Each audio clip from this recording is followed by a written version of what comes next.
Welcome to Chapter 4, Part 1. This is one of my favorite macronutrients. Although it's the Part 1 is kind of long, a lot of the material is for your information. So I will bring up the highlights of things that are more important to remember. So in this chapter, some of the objectives are looking at the role of carbohydrates, how they're structured, and then of course how they're digested.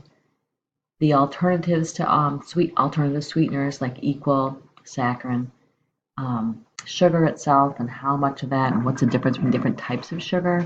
And then there's a whole aspect of fiber and what's the different types of fiber. So that's why it's an interesting chapter, but that makes it long. So here's the first thing we're going to talk about: what the energy source. So for the longest time, we've always said that carbohydrate is the best energy source because it's very readily available. There's 4 calories per gram, as we talked about earlier, and it's easily stored. It's stored as glycogen in our livers, in our muscles. So when you eat a meal and you don't need all the sugar, all the starches that you have consumed, your body, if you remember the hepatic system where the blood moves the nutrient right from your stomach or in small intestine to the liver. So it's then stored as glycogen. Now that's different than glucagon. Glucagon is a hormone. Glycogen is a storage form of glucose. So if you can keep those separate, that would be good. So this is a chain of multiple glucose molecules. It's very structured, or highly branched structure. So you'll see in a minute the difference between an individual monosaccharide, which is one of these molecules, or a chain of monosaccharides, which is called a polysaccharide. So as you digest a polysaccharide, which is how you'll consume a carbohydrate, it'll break down to mono and disaccharides and then be stored as glycogen, which is again building up a chain. So it starts out as a chain of starches, it breaks down to individual saccharides, and it builds back up in your liver as a chain once again until you need that source of energy. So the forms of carbohydrate then, there's fiber, there's glycogen, there's mono and disaccharides. So we can look at the difference of those. So here's a monosaccharide. This is just the little individual pieces to the chain. If you think of a necklace, these are the little beads in the necklace. So glucose is the simplest sugar. Glucose, fructose, and galactose, 3 simple sugars. This is the very final digestive breakdown of a starch. And they're called mono, meaning one saccharide. So they're not attached together. In this case, they're just separate. And they're cyclical. They're carbon. You can see that fructose only has a 5 carbon shape, whereas galactose and glucose have 6, and then off the carbon are hydrogen, oxygen, so forth. So glucose itself then is a 6 carbon chain, and it's table sugar. We think of table sugar. Table sugar isn't just glucose, it's glucose and fructose together. And another name you might call it is dextrose. And this glucose is what we call our blood sugar. Like you said, blood sugar's up, glucose is up, same thing. So this is the simplest form of breakdown of starches. Another simplest form would be fructose, and you can think of it as fruit. So it's the sugar in fruit. So when you eat an apple or banana, the sweetness there is from fructose. And it is one of the sweetest monosaccharides. So if you think of it that way, and remember that glucose attached to fructose is table sugar, that is because you can think of it very sweet. It's a very sweet sugar. It's also in honey. And as we know, high fructose corn syrup, which has been a big debate. You'll notice a lot of products will now say, no high fructose corn syrup. All of these convert to glucose in the liver, but the passage we'll talk about in a minute, and the way they are absorbed is a little bit different. The third monosaccharide, galactose, isn't something you think about or hear about as much, but it is common in human milk. So when mothers nurse their babies, about most of the sugar is galactose, which is the source of lactose. Comes from lactose. So lactose breaks down to galactose and glucose. So you don't find this as much, except for in the mother's milk. Most carbohydrate is glucose and fructose. So the disaccharide, then you can see these two monosaccharides are attached. They've lost a hydrogen and bond together. So the disaccharides are these combinations. Sucrose is fructose and glucose. That's the table sugar, so it's very sweet. Lactose, the thing that a lot of people are allergic to or have intolerances to, is this galactose and glucose. And the one you may not have heard as much is maltose, or malt. You might hear malt beer or something. That is two glucose molecules. So each of the disaccharides have glucose. You just have to recall what is the other monosaccharide attached. So these are important to remember. So comparing that to polysaccharides, or complex, just means they're longer chain. They have more monosaccharides, more beads in the chain. So glucose is each individual bead. This is amylopectin, which is a type of starch or carbohydrate which is branched. And this is amylose, which is just one single chain of glucose. And these act differently. If you're cooking, they act differently. And food is made up of different combinations of these two types of starches. One's straight chain, one's branched chain. Complex carbohydrates then for fiber are even more dense. So here's a picture of cellulose. So this is just jam-packed full of glucose molecules. It's indigestible apart from the bacteria in your colon. So we can't break the bonds. There's two things. It's the way the bond is formed. It's a little different formation between the glucose molecules, so we don't even have the enzyme necessary to break apart these glucose molecules. So there's different types of fiber. This is cellulose, which is the most, like, you think of the outside of the celery. It's very difficult. You chew, and it doesn't really break down. These cellulose, hemicellulose, and lignin are non-fermentable. We really can't do anything to break them down. But there's a second type of fiber called soluble, or I think your book might call it viscous.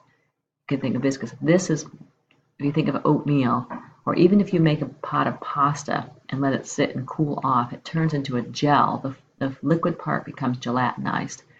That is a different kind of fiber, a little different formation chemically, called gum or pectin or mucilage. And these are soluble fibers, which means we can break them down to some degree, and they help digestion.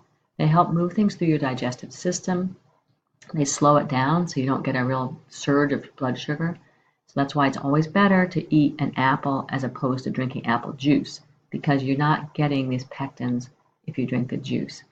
So it is helpful for digestion, and it helps reduce cancers. It has a lot of other benefits. And it also is good for your colon. It feeds the bacteria in your colon. So the different types of fiber then, the pectin comes from, here it's an example of an apple, the viscous or the soluble fiber, and then the cellulose, which is the non-fermentable or insoluble fiber, is like on the outside of the apple, or this bran part of a wheat kernel. It's very tough, different types of fiber construction. So those are different in the way our body digests them. So here's a picture of indigestible fiber. We cannot break the bonds. It's insoluble versus the soluble. That's just a review of what we just said. Here's a picture again of the soluble fiber. Another food I like to mention is this Jerusalem artichokes, sunchokes. You can grow very easily, and when you cook it, it's amazing. It makes this very thick gel very quickly. It's loaded with soluble fiber. And then here you can see that different foods have different amounts. So it's not just like the apple is only soluble fiber. The apple has both soluble and insoluble because of the peel versus the inside. So it's every food is a combination, or usually. White rice has very little of either, but if it has anything that's more insoluble. Brown rice, because of the bran, has more insoluble. So we get a variety of fibers by eating different plant foods. And functional fiber is just when we add fiber. So you might buy Total, you might buy All Bran, where they've added fiber to the foods that it wouldn't normally be there to just increase the nutrition value. So here's an example of fiber 1, where they put in the soluble fiber. They even separate it out is 3 grams. The dietary fiber total is 13 grams. They've told you about what part of that is soluble, which means 10 grams of it is insoluble. So the final picture then for carbohydrate is you start with, if you break it down, once you've eaten it to a monosaccharide, which can form to a disaccharide, which is two monosaccharides. And these are sucrose, maltose, lactose. And then you can, these become polysaccharides, which are starches and fibers. Or in the body as storage, they're glycogen, which is really like a starch, but it's the animal storage name. So that's the initial introduction to fibers. Where you get these carbohydrates and fibers, you get these mostly in grains, vegetables, and fruits. Dairy only has the lactose in it, which is a sugar, and protein only if you eat non-animal sources when you get carbohydrate. There's no carbohydrate in meat animal sources. So that just tells you where you can find these things. Of course, we're looking, and when we come back to the plant, we're looking for people or for us to increase our whole grain so we can get more fiber.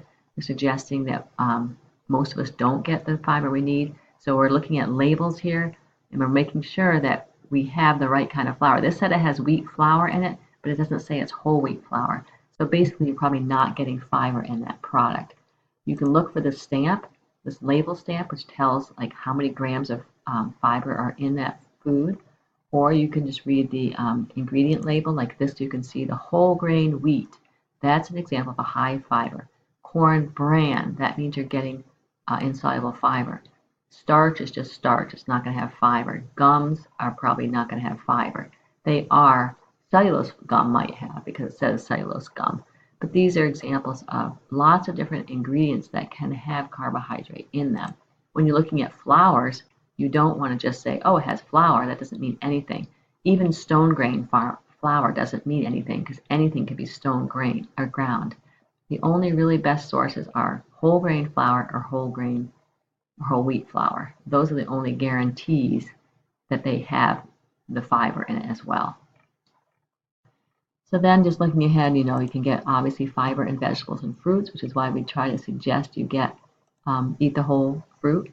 Here's the lactose that's in dairy. So people that have lactose intolerance just means that the lactose, which is a disaccharide, does not break down to the glucose and galactose like it should. You don't have the enzyme lactase to break lactose into these two monosaccharides. So then that whole lactose goes into your GI and it causes fermentation and gas, and that gives the cramps. So that's what you feel like after you've had a dairy product. So people with primary lactose digestion means they don't have lactase or little of it. People with secondary maldigestion just means maybe they've just had a GI infection or diarrhea, something that might come back. So that's maybe a temporary condition. So back to the just absorption of carbohydrate, realize that it has to be absorbed and it has to be broken down. And glucose and galactose, fructose are done differently. So once they're broken down, they're absorbed differently. Glucose is actively absorbed. It requires ATP, whereas fructose does not. So we have this idea that possibly the reason there's so much obesity is because of the easy absorption of fructose and high fructose corn syrup turning to fat very quickly. So we will have to, I don't have time to finish up, but take a look at the digestion we talked about in chapter 3. Just notice that most of the digestion occurs in the mouth and the small intestine for carbohydrates. Small intestine is where the enzymes are released from the pancreas to the small intestine to break down those chains so that they have so they're monosaccharides, and then it can be absorbed quickly into the bloodstream. There's a little bit more about sugar and where sugar is found, and then sweeteners. You might want to just read about the nutritive sweeteners that don't have as many calories. So sugar alcohols like xylitol have the 2 to 3 calories per gram instead of 4. And then, of course, the non-nutritive sweeteners, there's a whole list of those that have 0 calories, basically, but are very super sweet. So that'll be the end of this chapter, part 1. And I'll do the other parts. Okay, thank you very much.